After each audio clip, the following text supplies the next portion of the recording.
Now, let us take a look at this recent headline from earlier in the month from The Telegraph. It says, Angela Rayner to set rules on Islam and free speech. It's saying that she is setting up an advisory council to come up with a definition of Islamophobia. The Telegraph is reporting that it's going to be headed up by the former Tory MP Dominic Grieve. But this is about government efforts to come up with an official definition of Islamophobia. Saida, do we need one? Yes, we do. And it's not unusual because we have in government at the moment a definition, for example, to deal with other forms of racism like anti-Semitism.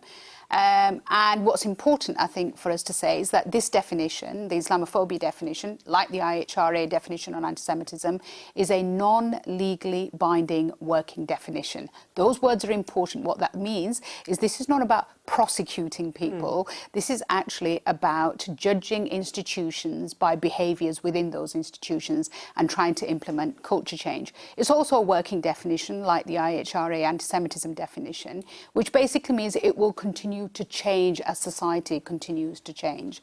The APPG definition of Islamophobia, of which I was involved with. That's the all-party parliamentary group. All-party parliamentary group on British Muslims, the definition that I was involved with and Dominic Grieve was involved with as well, was adopted by the Labour Party, by the Liberal Democrats, indeed by the Conservative Party in Scotland. My colleagues in the Conservative Party in Westminster did not adopt it. And I think this is the first stage. What that definition will look like is very much up to what the Deputy Prime Minister, where she wants to take it. Even as a member of the APPG, I'm not entirely wedded to that definition, just like Runnymede are not entirely wedded to their definition. This is about bringing together the work that's already been done in the Runnymede Trust, in the All-Party Parliamentary Group and others, to basically say it's time to say to a community of 4 million, 6% of our nation, that actually you do deserve to be of equal worth and value and to be protected, and for institutions, particularly public institutions, to know what the parameters are of this new and pernicious form of racism. OK, well, you mentioned the APPG definition of Islamophobia.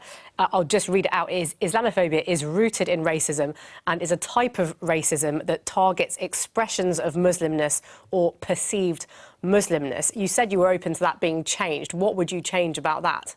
I think it's a good definition, and I think if the government were to adopt that definition in its entirety, with all the explanatory notes that go with it, then I think that would be a start. But I'm also open to the fact that what is important here is that this community feel protected and feel that certainly in the workplace they are of equal worth and value, and that this new form of racism, and it is a pernicious form of racism, is recognised and understood. I think much of the debates about the definition have been really straw man arguments. Oh, it's about blasphemy. Well, no, it's not, because it's not about changing the law, and it's not about protecting Islam or protecting a religion or any religion. It's about protecting people who are believers or perceived to be believers. I mean, what's interesting in this country is that a lot of Islamophobic attacks are not actually directed at Muslims. They're often directed at Sikhs or people with turbans who are perceived to be Muslims, or attacks on gurdwaras because they're perceived to be mosques. You know, the thing about most racists is that they're also not very bright people.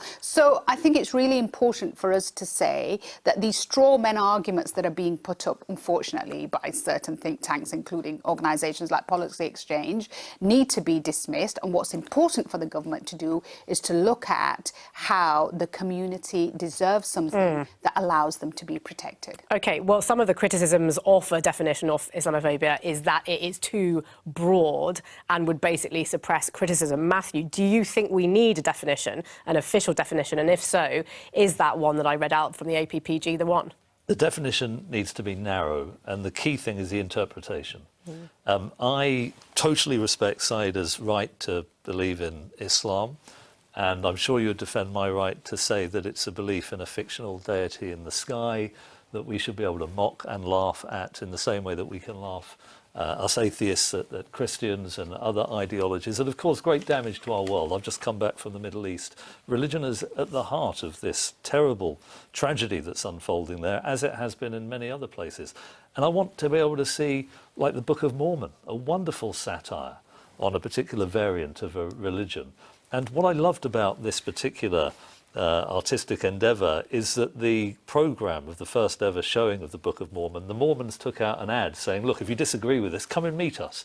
They didn't feel they needed to intimidate these people. They recognised that in a liberal society, people have a right to offend other people for their religious beliefs, even if they're precious to them. That is how cultural evolution, how societies change and benefit. And I worry a lot that there is, I think, a sense of cultural intimidation. I doubt that, I don't know if you'd agree, that something as satirical about Islam would have easily been made into a big West End production. I mean, I agree with almost everything that you've said. And what's fascinating is that if you look at what Kenneth Stern, who was one of the original architects of the IHRA definition of anti-Semitism, says, he actually worked on that definition and then said, but I'm also concerned about certain organisations, including governments, adopting it because it has been weaponised by extremist Israelis. And that there will always be a weaponisation of a definition to pursue political ends. Could that definition be weaponised? Of course it could. Is the IHRA definition weaponised? Of course it is. But what we must have is in this country one consistency of treatment between different forms of racism and prejudice.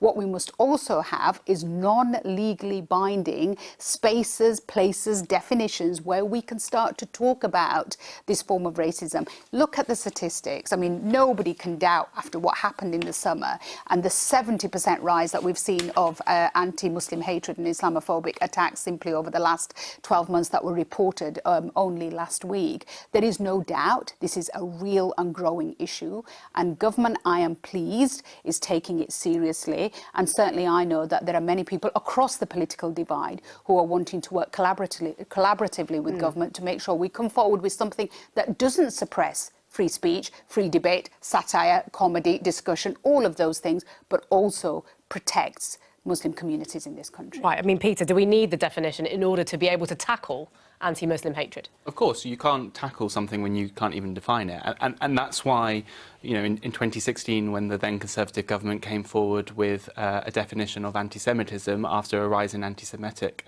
attacks, they were absolutely right to do so. This shouldn't be controversial. We just heard a great example there of a respectful discussion between two people who have different religious beliefs, but nevertheless both agree that, you know, incitement of violence against Muslims should have no place in British society. That's the kind of discussion we should be having, not cheap attacks from the leader of the opposition or others who demean their office when they simplify a complex but important issue down to a cheap political point-scoring exercise.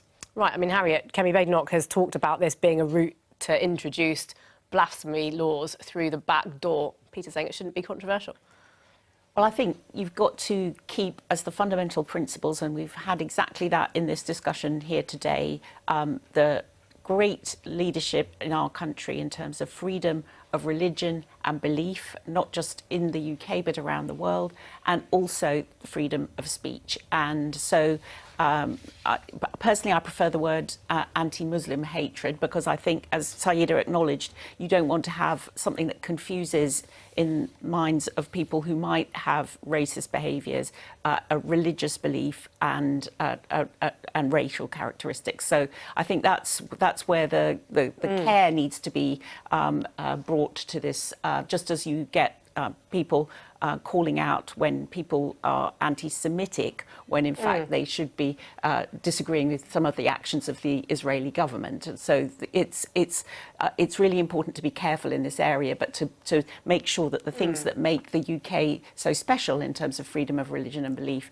and freedom of speech are not threatened. Right, I mean, you say to be careful in this area, but your leader is talking about this being a way to introduce blasphemy laws through the back door. I mean, do you disagree with that?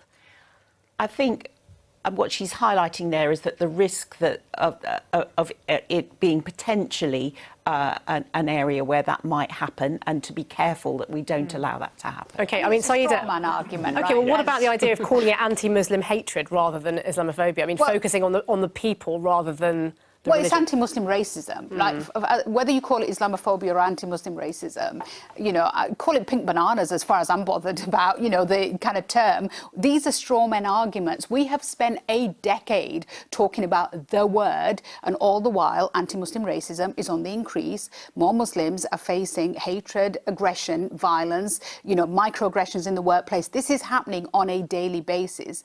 And I think, like I said in my book recently, I'm done. I'm done with trying to explain and caveat and justify and try and explain and educate people on these issues. We are talking here about the lived experiences of people. My family, my father who came here, worked in the mills, helped build this country. My grandfathers who came to, having served in the British Indian Army, having defended this country. We're talking about my child who's back in the military, in the armed forces, in uniform. We're talking about their everyday lived experiences, where there are people in this country, including tragically in our politics, who are consistently sending out this message that you do not belong, you do not matter, you are different, you are other, you are going to be held to higher standards than everybody else. It has to stop. Matthew, you wanted to come back? Well, I am half Pakistani, half Welsh. It's quite an unusual combination. My dad came here from Pakistan to study law, met my mum. And so I experienced a lot of racism growing up in the 70s and 80s. The P word was used not just by students, but by the teachers. And the National Front at the football stadiums giving out leaflets. I never could support. I'm going to Brentford tonight. It's wonderful these days at football. But back then, the P word, the N word was endemic. So I'm really pleased with how society has broadly in this country become, I think, tolerant and willing to judge people on the basis of their characteristics and character rather than their colour or anything arbitrary. But having said that, I think there's been a couple of things. Identity politics has been a disaster. Trying to define ourselves through narrow identity groups where there's apparently no bridge to the experiences of other people in different verticals. I think that's been really bad. And I'm worried about an uplift in, for example, the Tommy Robinson, who has criticised Islam and all Muslims. This is a very various group. There are some moderates. The Islamists, I think, are a massive danger to this country and to the wider world. These are the fundamentalists. I want to go after those people. But tarnishing everybody according to a single label is just deeply irrational. But isn't that exactly what a definition of Islamophobia is trying to stop? It's tarnishing all Muslims. On how it's used and how it's interpreted. I think it needs to be narrow, and it needs to be interpreted in the way that protects the great liberal traditions of free speech. Yeah, and I think that's such an important point to make. Look, if you weaponise a religion, if you effectively politicise a religion, whether that's Islamism or Zionism, political ideologies do not need protection. But what we do need is we need to protect people who are believers or perceived to be believers. What's fascinating, actually, is that, interestingly, that many people who are attacked on our streets are from different religions. Some of the most vicious attacks in this country, anti-Muslim hatred attacks, aren't against Muslims. So this isn't actually about just protecting a religious community, and it's certainly not about protecting a religion. It's about creating a level playing field where everybody in this country feels like they're of equal worth and value. OK.